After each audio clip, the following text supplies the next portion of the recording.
The Epstein files release backfires on the Democrats. It seems like when President Donald Trump was stalling the Epstein file release was a play he employed to get the Democrats to say, release the Epstein files. We want to know what Trump is hiding. You know, in the typical Democrats fashion, anything Trump says, they oppose.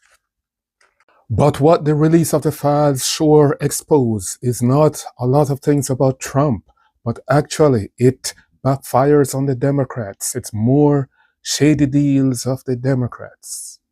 It shows Trump in a good light because it seems as if the president, Donald Trump, was the one who reported Epstein to the FBI, according to this clip that I'm about to show. Epstein believed that Donald Trump went to the Palm Beach police and said, Jeffrey Epstein has young girls at his house, thereby.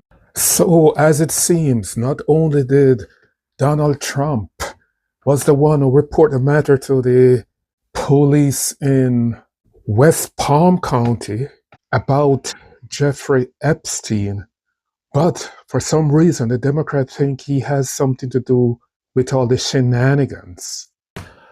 But if that clip is true, the report by President Trump to the Palm Beach County Sheriff kicks off the investigation by the FBI into Mr. Epstein. But the Democrats seems like they were listening or getting information from other people. So we're going to play a clip that this is what the Democrats seems like they were paying attention to. Is immensely incriminating. Clearly, Donald Trump was at the center of a child sex ring. That is heartbreaking that the President of the United States was involved in that kind of gross, craven immorality. And it stands to reason that he wouldn't be fighting so hard to spin against this story or bullying Republicans in the House to prevent the release of these files if there wasn't something. What the Democrats didn't realize it is they might or probably were walking straight into a trap. They step right in it. However, let's play one more clip. Daily panic mode as we get closer to the moment where these files and the fullest truth that we have available to us is going to be made public. And it is clearly the biggest scandal in presidential history. And he wouldn't be acting this way if he wasn't so deeply worried about what sits in those files. What we've already seen is immensely incriminating. The release of the files so far didn't prove the biggest presidential scandal in history. Nothing came out incriminating against the president so far.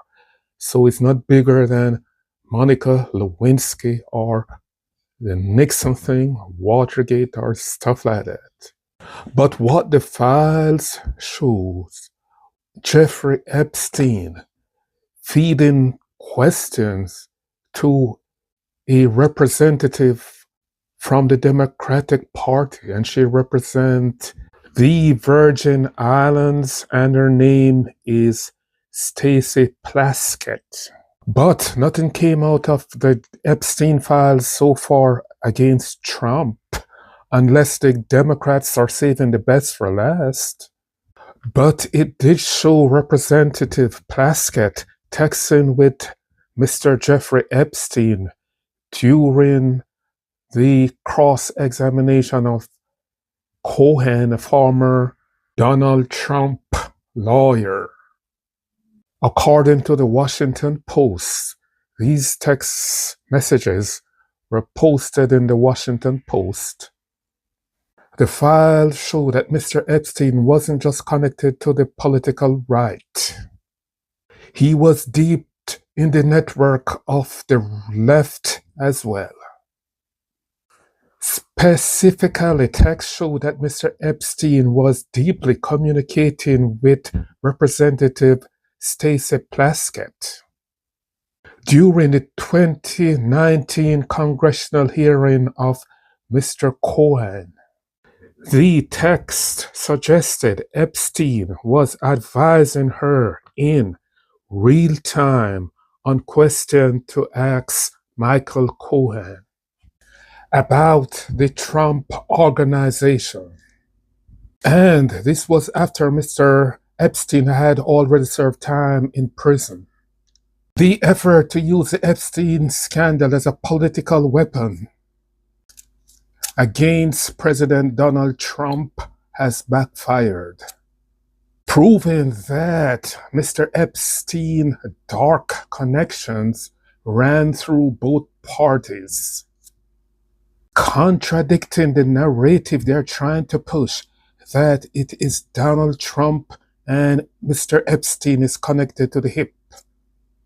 The takeaway is clear. The Democrats that Mr. Trump is involved, or at least is hiding something, is an illusion sustained by only Democrats.